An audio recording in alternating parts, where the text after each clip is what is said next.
Olá, queridos irmãos, que alegria é poder juntos aqui cultuarmos ao Senhor nesse domingo, nessa manhã, e a gente espera que você esteja aí na paz do Senhor, que você consiga reunir a sua família, ou que você consiga ter um tempo de paz nesse momento aí na sua casa. E que bom que você está conectado conosco, e que bom que você está aqui para adorarmos juntos ao Senhor Jesus Cristo. E eu tenho certeza que, como igreja, o Espírito de Deus é onisciente e onipresente e está em todos os lugares. Então o Senhor está aí com você, o Senhor está aí na sua casa, e juntos como Igreja Batista Paulistana, eu te convido a cultuarmos a Deus nesse momento. Por isso você é meu convidado nessa hora a elevar o seu coração a Deus, os seus olhos para o Senhor, a colocar a sua mente focada em Jesus Cristo e a pedir para que o Senhor fale ao seu coração, através do momento da palavra, através do cântico, através das orações, que o Espírito de Deus ministre ao seu coração nessa manhã. Então, a minha recomendação é que você agora se veja em culto ao Senhor. Nós não estamos juntos presencialmente, mas é como se toda a igreja agora conectada simultaneamente está junta, é como se nós estivéssemos juntos agora. Então você está em culto a Deus. Se porte como se você estivesse aqui presencialmente, aqui no salão de cultos da Igreja Paulistana. Então tente não olhar o celular, tente não se distrair, tente se concentrar neste momento e que o Espírito de Deus fale ao seu coração. Vamos orar ao Senhor. Paizinho, obrigado pelo privilégio que nós temos de adorar o Teu nome. E obrigado porque hoje, Pai, a Tua palavra, ó Deus, pode chegar nos corações. Obrigado porque a Tua igreja pode continuar a adorar o Senhor, a cultuar o Senhor. Mesmo Deus que de forma remota, o mesmo Deus a partir de cada um das suas casas, o Senhor tem levantado inúmeras, centenas de casas à nossa comunidade para adoração. Centenas de igrejas nas casas, e eu te louvo, Deus, porque o teu povo continua vivo, ativo, cumprindo a tua missão. Por isso, Pai, fala a cada coração, leva as nossas mentes para mais próximo do Senhor, realiza os teus propósitos em nós, ilumina a nossa compreensão para entendermos a tua vontade. Recebe toda a adoração e ouve, ó Deus, as orações do teu povo nesta hora. É o que nós oramos e suplicamos em nome de Jesus e para a glória do Senhor. Amém. Diga aí na sua casa, amém. Então, se você ainda não fez isso, cumprimente o irmão que está do seu lado. Diga que bom que você está aqui hoje para cultuarmos a Deus. E que Deus abençoe a sua vida.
Queridos irmãos, nesta manhã deste domingo, dia 19 de abril de 2020, ainda prosseguimos em reclusão, ainda prosseguimos aí, por voluntariedade em quarentena, entendendo que é uma atitude de amor ao próximo para evitarmos o contágio e a contaminação, desta pandemia do Covid-19.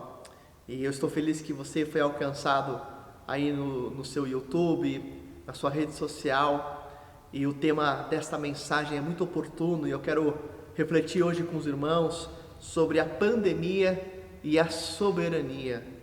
Qual é a relação entre essa pandemia atual e a soberania de Deus no controle de toda a história? E talvez uma das perguntas que mais nos revelam o questionamento do nosso coração em momentos como esse é a seguinte: onde está Deus? Onde Deus se encontra diante das tragédias? Onde Deus está diante da calamidade? Aonde está Deus quando há o sofrimento generalizado na humanidade? E pior do que o sofrimento em si é quando nós não compreendemos a situação, quando nós não entendemos o porquê, quando nós temos aquela sensação de falta de sentido, de falta de coerência nas situações entre aquilo que nós cremos a respeito de Deus e aquilo que está acontecendo, quando a nossa mente não consegue compreender aonde está Deus, ou o que Deus está fazendo, ou por que esses acontecimentos surgem na história. Tudo isso potencializa o nosso sofrimento, a nossa dificuldade, porque eu acredito que você, assim como eu, que você crê que o nosso Deus é soberano na história, e eu creio que Deus tem a direção sobre todas as coisas. Nós cremos que Deus está no controle de cada fato, de cada acontecimento, mas nem sempre nós temos essa facilidade de enxergar como a mão bondosa de Deus está direcionando os acontecimentos atuais.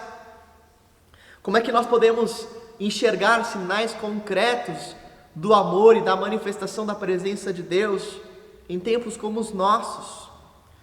Meus irmãos, em diversas passagens das Escrituras, sobretudo naqueles livros chamados de livros poéticos do Antigo Testamento, os Salmos, alguns livros proféticos como Lamentações de Jeremias, até mesmo o livro de Jó, que é considerado um livro poético.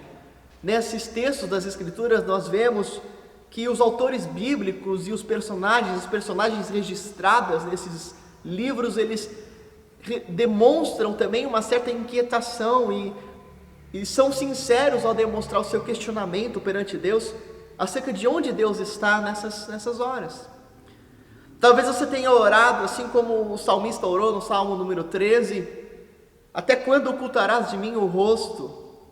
Ou talvez você tenha se sentido como o salmista em Salmo 43, verso 2, por que me rejeitas? Ou talvez você tenha feito a seguinte pergunta para Deus lá em Salmo 42, 9, por que te esquecestes de mim? Ou até quando ficarei lamentando? Ou como o próprio Senhor Jesus proferiu, citando o Salmo número 22, Senhor, por que me desamparaste? Por que me abandonaste?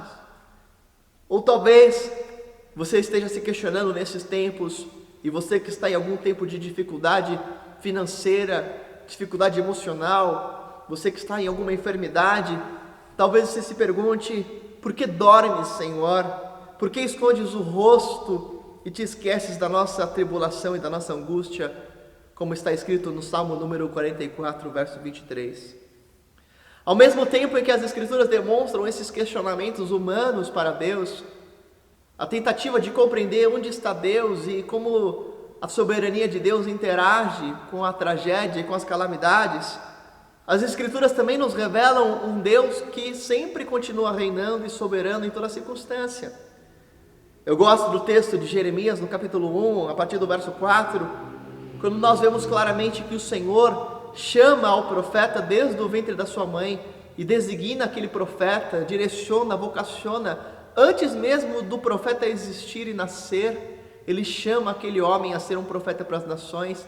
Deus já tinha determinado qual seria a vocação, qual seria o futuro, quais seriam os dias, qual seria o ofício, quais seriam as palavras que aquele profeta diria antes mesmo de ele nascer. O salmista concorda com isso no Salmo número 139, verso 13 e também no verso 16, quando ele escreve que todos os dias da vida dele tinham sido escritas por Deus no livro dele. Todos os dias determinados para mim foram escritos no teu livro antes de qualquer um deles existir.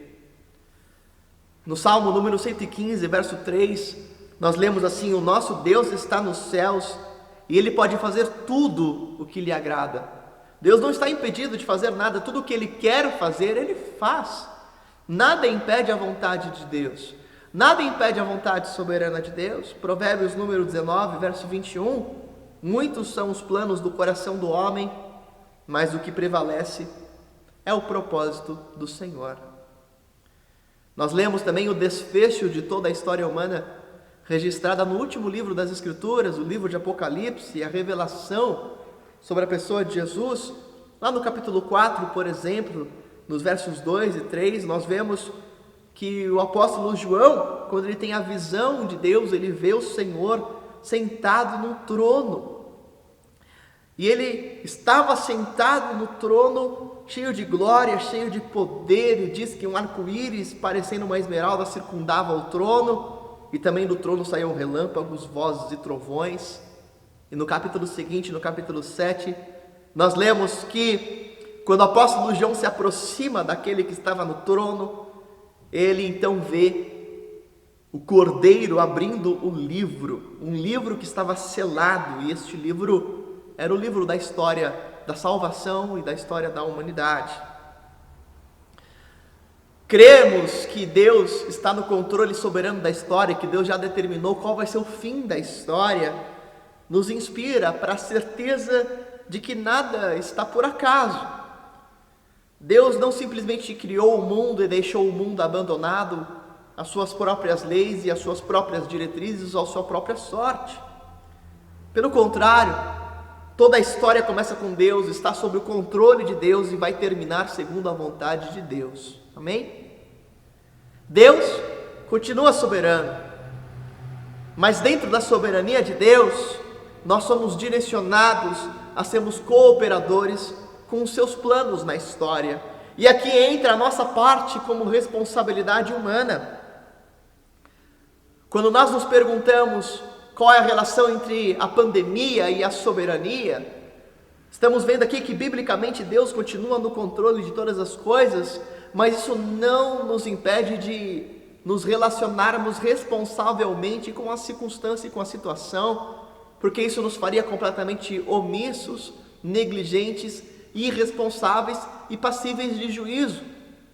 A palavra de Deus diz, por exemplo, em 1 Coríntios capítulo 3, verso 9, nós, diz o apóstolo Paulo, somos cooperadores de Deus, e vocês são lavoura de Deus. Gosto do termo aqui, cooperador, porque embora Paulo soubesse que era Deus quem realizava tanto o querer quanto o efetuar, embora Paulo soubesse que era Deus quem tinha começado a boa obra na vida dos cristãos e dos discípulos, Paulo se via como um cooperador com a obra que pertencia a Deus.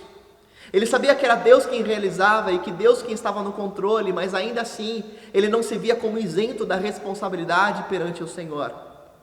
Paulo sabia que Deus dirigia tudo, mas ele também se via como responsável diante das circunstâncias e diante da obra que Deus colocava nas suas mãos para realizar.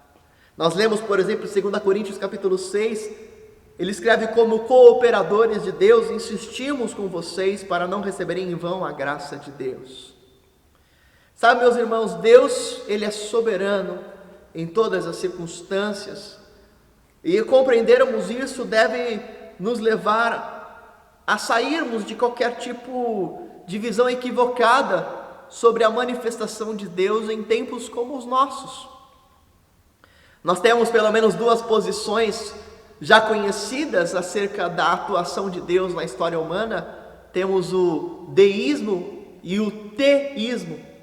O teísmo tradicional considera que há um Deus pessoal e criador, e que esse Deus pessoal e criador interfere e se relaciona e direciona a história humana, diferente do teísmo aberto, que acredita que Deus sim criou tudo, mas Ele deixou esse tudo à deriva. O deísmo, por exemplo, crê que Deus, ou um poder supremo, um poder, seja ele pessoal ou impessoal, isso no deísmo, governa somente as chamadas leis naturais, sem fazer intervenção pessoal ou sem punir ou galardoar. A ideia é que, como cristãos, cremos em um Deus, segundo as Escrituras, que se revela, que interfere, que direciona, que está no controle. E infelizmente há muitos que se dizem cristãos, mas são deístas. Creem numa ideia de Deus, mas não em um Deus pessoal e que intervém, e que atua e que está próximo em todos os momentos da história. O fato de que Deus está no seu trono, como nós lemos lá em Apocalipse, mostra o quanto ele se importa com a sua criação. Aliás, toda a mensagem do livro de Apocalipse tenta nos mostrar que Deus, ele está perto da sua noiva, ele está perto da sua igreja, Deus está no trono e Deus convoca a sua igreja a perseverar em meio às tribulações. A palavra trono, por exemplo, ela aparece diversas vezes no livro de Apocalipse, são 41 vezes que a palavra trono aparece. Por isso nós poderíamos dizer que trono é uma palavra central nas Escrituras, dentro do desfecho da história e na demonstração que Deus está no controle do final e do percurso da história. Nós entendemos que o trono é o lugar onde se senta o governador, aquele que reina, aquele que está ativamente direcionando o seu reinado. Deus está soberano sobre toda a terra, inclusive sobre aquilo que nós entendemos como tribulações. E no capítulo 4, verso 1, na visão que o apóstolo tem acerca do trono de Deus, aquele que está sentado no trono diz assim: suba para cá e eu lhe mostrarei aquilo que deve acontecer depois dessas coisas. Porque Deus não apenas prevê o que vai acontecer, Ele direciona o que vai acontecer. Ele não apenas acha o que vai acontecer, Ele não apenas está mostrando quais são os fatos cíclicos da história, Ele fala o que deve acontecer, porque certamente Ele determinou assim.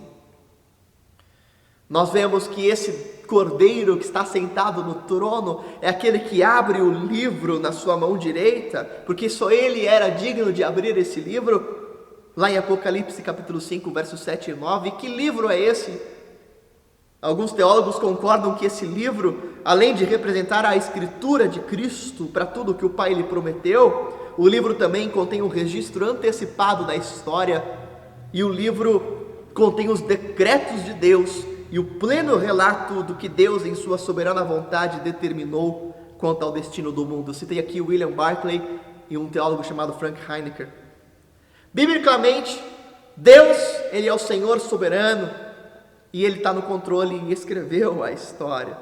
Mas paradoxalmente, o ser humano ainda assim desfruta de alguma liberdade para as suas ações. É o que nós chamaríamos de doutrina do livre-arbítrio. Agora, o nosso livre-arbítrio, de forma inevitável, nos conduz a consequências ruins.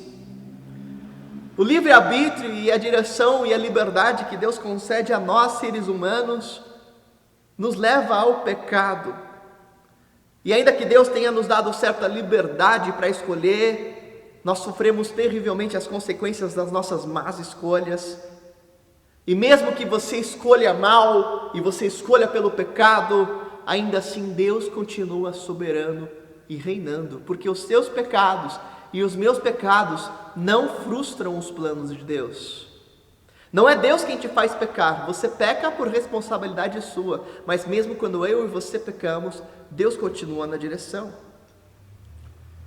Isso nos leva a compreender que crermos na soberania de Deus não deve nos fazer omissos ou irresponsáveis.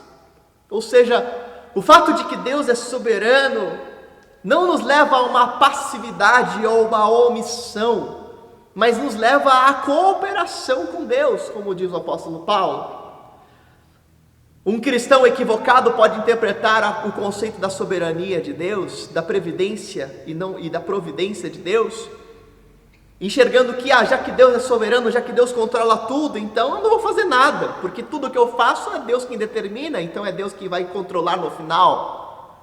Mas uma atitude assim seria contrária à própria direção das Escrituras, que nos ordena e nos direciona a nos esforçarmos, a nos dedicarmos, a nos empenharmos diligentemente para acrescentar a graça e a fé que nós já temos, as boas obras e o crescimento contínuo e o conhecimento e a perseverança, como está lá na segunda epístola de Pedro, capítulo 1, verso 3 até o 11. A palavra de Deus nos mostra que nós somos responsáveis por aquilo que nós edificarmos, como está lá em 1 Coríntios capítulo 3. Cada um veja como edifica. Cristo é o firme fundamento, mas se as tuas obras forem realizadas com palha, com madeira, com feno, elas vão ser queimadas no dia do juízo. Porque nós somos responsáveis por aquilo que fazemos e como fazemos. E aquilo que nós nos omitimos, como o Tiago nos escreve, aquele que sabe que deve fazer o bem e não faz, comete pecado, que é o pecado da omissão. Esse equilíbrio entre a soberania de Deus e as nossas responsabilidades, e como enxergamos a soberania de Deus diante desse momento de pandemia, deve nos levar a compreender que ainda que eu não consiga resolver todos os problemas do mundo, e ainda que eu não seja responsável por esta crise mundial, você é responsável pelas suas próprias ações individuais, ou sobre como você vai agir nesse momento, porque ninguém é culpado do seu próprio pecado, a não ser você mesmo. Nós respondemos totalmente pelos nossos erros. Deus e ninguém pode responder pelos seus erros individuais. Isso é sua responsabilidade. Deus não vai e não fez você pecar, você peca por livre vontade e por desejo. O mesmo apóstolo Paulo escreve assim, que Deus não nos tenta e não nos permite passar por tentações além do que possamos suportar, mas porque Ele é fiel em vindo a tentação, nos dá também um escape.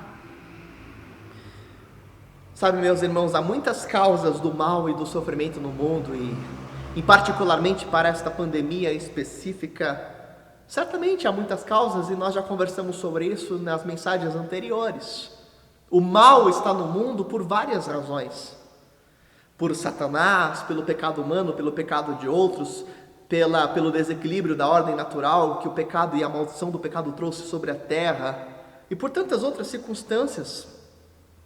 Mas sabe, meus irmãos, mesmo que o pecado humano e individual gere sofrimento, Deus continua soberano, inclusive sobre os erros alheios, ou até mesmo sobre os nossos próprios erros.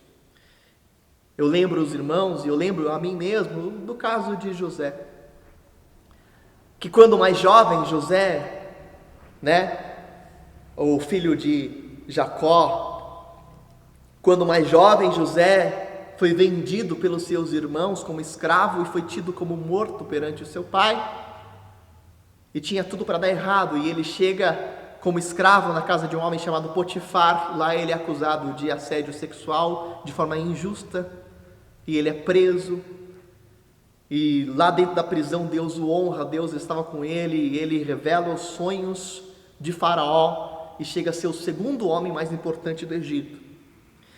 O que é interessante na história de José é que os irmãos pecaram e fizeram muito mal contra ele, e a responsabilidade pelo pecado foi dos irmãos, não foi de Deus. Os irmãos erraram, os irmãos pecaram, mas José consegue enxergar no erro dos irmãos a soberania de Deus, porque lá no final do livro de Gênesis ele traz a seguinte declaração: olha, eu sei que tudo o que me aconteceu foi porque Deus estava no controle, foi para a glória de Deus, foi para que o Senhor me levasse até aqui, foi para que eu pudesse cooperar com os planos divinos. O homem erra, mas Deus transforma o erro humano em bem, porque a soberania de Deus continua mesmo em meio à pandemia. A soberania de Deus continua mesmo em meio às tragédias. Mesmo em meio às nossas falhas, mesmo em meio às nossas irresponsabilidades, Deus continua plenamente responsável, soberano e poderoso. E aquilo que nós erramos, certamente Deus sempre acerta. Não foi assim com Judas, não foi assim com o próprio pecado humano. Deus já tinha providenciado o cordeiro, certamente antes da fundação do mundo. Jesus Cristo já tinha sido previamente providenciado para nos salvar desde a fundação dos séculos. Talvez você que esteja aí sofrendo na sua própria carne com essa crise, talvez você esteja sofrendo financeiramente, você que é autônomo, você está sem os seus recursos diários, está dependendo de auxílios emergenciais. Talvez você esteja sofrendo porque a sua rotina mudou demais e as crianças estão em casa e você tem que se desdobrar em tarefas domésticas, em limpar a casa, lavar os pratos, cuidar da criança e talvez ainda trabalhar. Talvez você esteja sofrendo emocionalmente pela reclusão. Talvez você esteja sofrendo por alguém da sua família que é mais idoso e que insiste em ficar saindo de casa. Talvez você esteja sofrendo fisicamente com alguma enfermidade. Talvez as suas emoções estejam alteradas, você está mais irritado nesse momento. E talvez diante de toda essa circunstância e essa crise difícil, esse momento difícil, você se pergunte: o que eu fiz para merecer isso? Por que eu estou passando por isso? Por quê? E sabe qual é a resposta? Você não fez nada. Você não fez absolutamente nada. Não é a sua culpa. E talvez não seja a culpa de ninguém que está próximo de você, que também está sofrendo junto. Ainda assim, mesmo que não seja a sua culpa a circunstância que vivemos no mundo, você continua responsável pelas suas atitudes.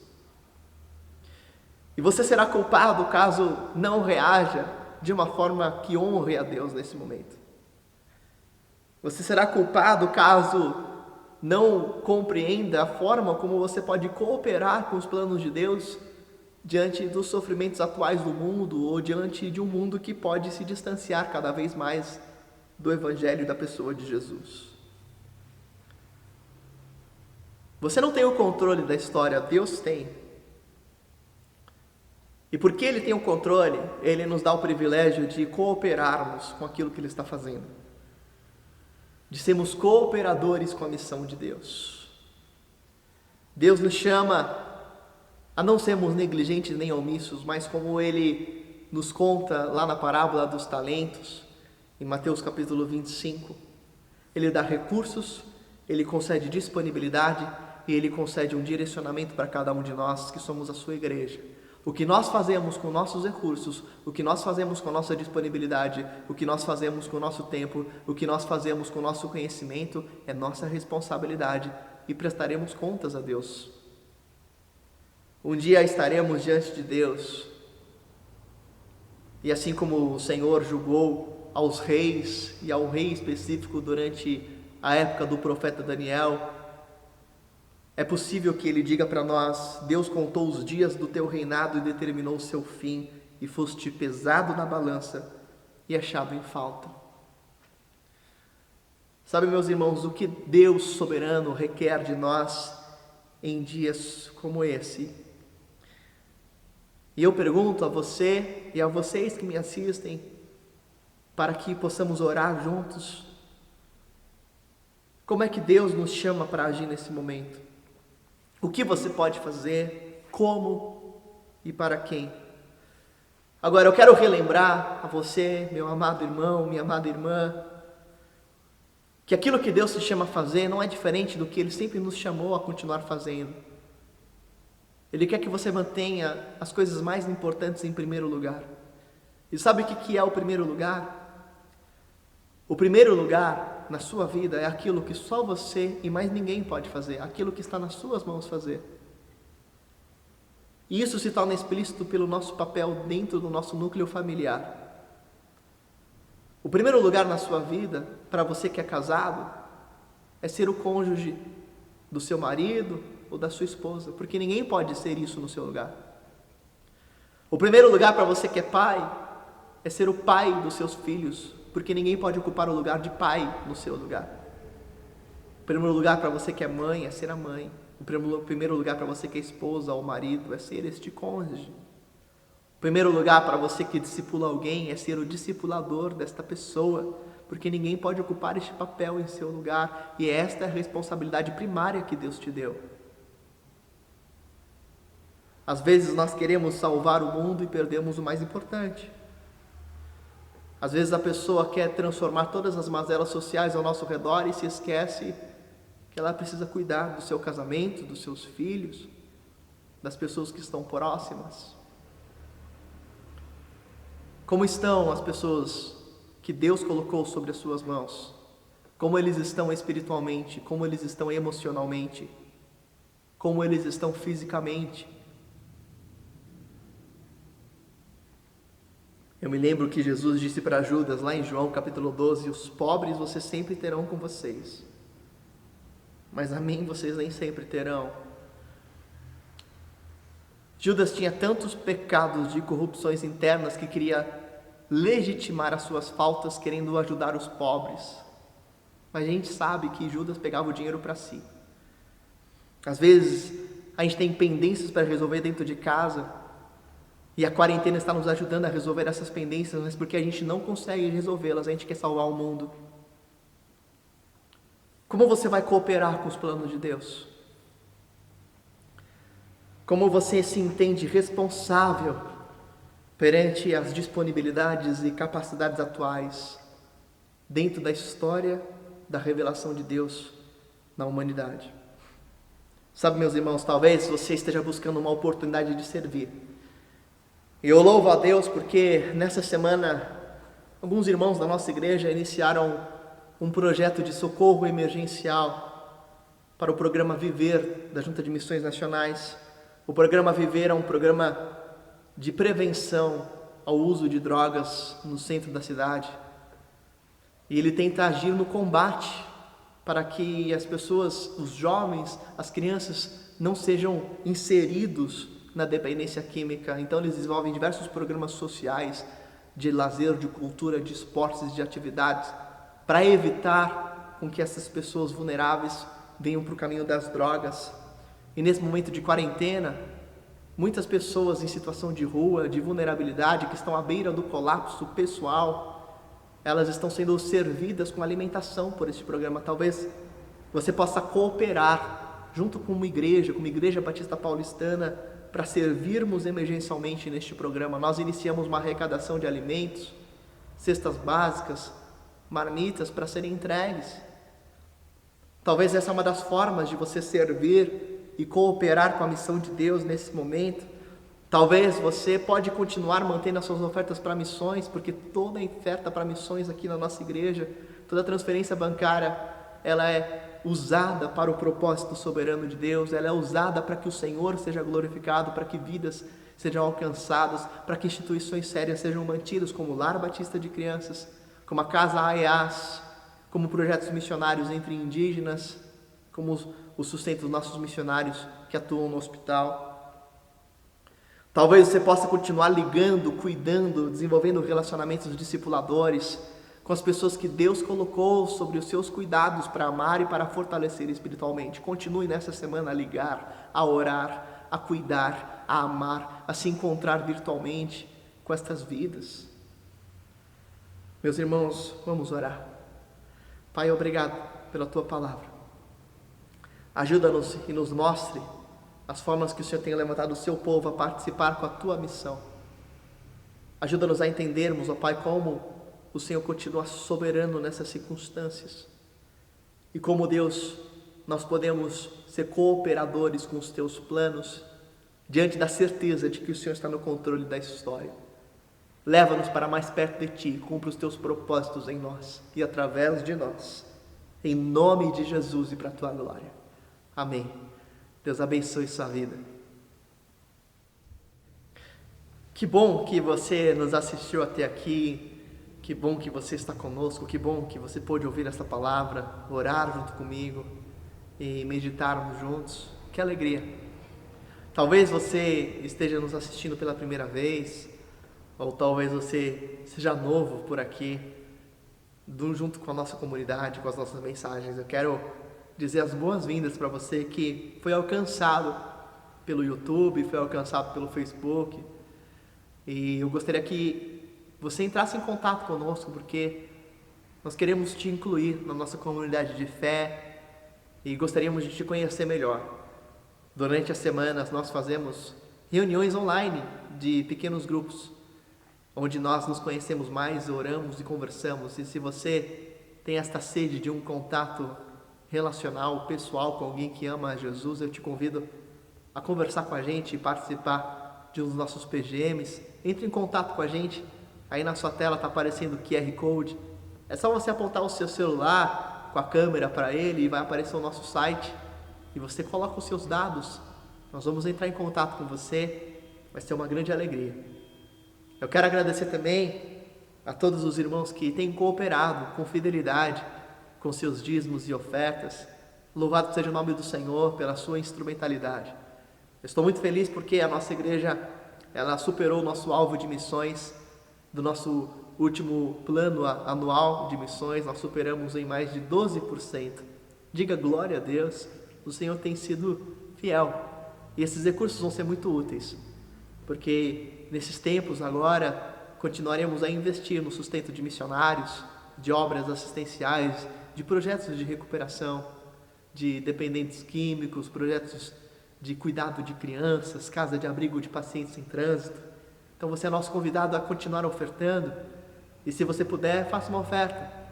Os nossos dados bancários estão aparecendo aí na sua tela, e depois você pode enviar a sua identificação para o e-mail tesouraria@ibpaulistana.com.br. E você que é membro da nossa igreja, muito obrigado porque você tem cooperado com fidelidade com o seu dízimo e com a sua oferta. Que Deus possa superabundar e trazer provisão sobre a sua casa e sobre a sua vida, para que você continue a usar com excelência esses recursos em nome de Jesus. E eu quero também te convidar a participar conosco da nossa campanha de oração todos os dias ao meio-dia. Nós postamos no nosso Facebook e no nosso Instagram, os endereços estão aparecendo aí para você. Siga a gente no Instagram, siga a gente no Facebook, e lá nós postamos diariamente, ao meio-dia, os motivos de oração. Reúna sua família, ore com a sua família, leia o texto indicado, porque é uma oportunidade de cultivarmos espiritualidade no lar, de ensinarmos nossos filhos, de levarmos o nosso casamento para uma espiritualidade, um contato maior com Jesus Cristo. E eu também quero convidar os irmãos a participar conosco dos nossos cultos de oração, que estão sendo transmitidos ao vivo pelo nosso canal do Facebook. Então, todas as quartas-feiras, às 20 horas, eu espero você para nos reunirmos como igreja e orarmos. Estamos com uma boa frequência agora nos cultos de oração nas quartas-feiras, mais do que era presencialmente. Temos mais irmãos orando agora online do que tínhamos presencialmente, e isso é uma bênção de Deus. Eu também quero dizer meus parabéns a você, membro da nossa igreja, que faz aniversário nessa semana. Então, meus parabéns. Nessa semana aí, a partir do dia 19 até o dia 25, nós temos muitos irmãos que fazem aniversário. Meu parabéns à irmã Kaline. Aniversário de casamento dos irmãos Alex e Mari Morichita. Que alegria! Eu pude celebrar o casamento desses irmãos e pude apresentar a filhinha, diante de Deus aqui na igreja. É uma honra poder participar da vida dos irmãos. Meu parabéns ao querido irmão Reinaldo Mesanelli, parabéns para você, parabéns para a irmã Vanessa Cardoso Faria, parabéns, querida irmã, parabéns ao nosso querido irmão Onan. Eu espero que essa mensagem alcance o seu coração. Parabéns à irmã Rita de Cássia, parabéns à irmã Flávia Vilaça, e parabéns também, querido, para a irmã Leide Pereira de Oliveira Ideguchi, que está lá com a sua filhinha também em sua casa. Que Deus os faça plenos da sua presença nesse novo ano de vida e que vocês desfrutem aí da paz do Senhor, tá bom? Se você pode, parabenize esses irmãos, mande uma mensagem para eles. Então, que a graça do Senhor Jesus esteja sobre a sua vida, e eu quero orar mais uma vez com você. Pai amado, obrigado pela tua presença. Eu oro para que a graça de Jesus, o amor de Deus o Pai e a comunhão com o Espírito Santo sejam com todos os irmãos que me assistem, que me ouvem, que estão em suas casas ou que estão espalhados pelo mundo nesta hora. Que o Senhor os abençoe e guarde, que o Senhor levante o rosto sobre cada um de nós, que o Senhor sobre nós faça resplandecer o seu rosto e nos conceda a paz, agora e para sempre. Em nome de Jesus, diga Amém, e amém, e amém. Então, se você está do lado de alguém, dê um abraço aí no irmão que está do seu lado. Fala para ele que Deus abençoe muito a sua vida. Eu te espero hoje, no culto das 19 horas. Nós continuaremos a refletir sobre onde está Deus diante da pandemia. Deus abençoe sua vida.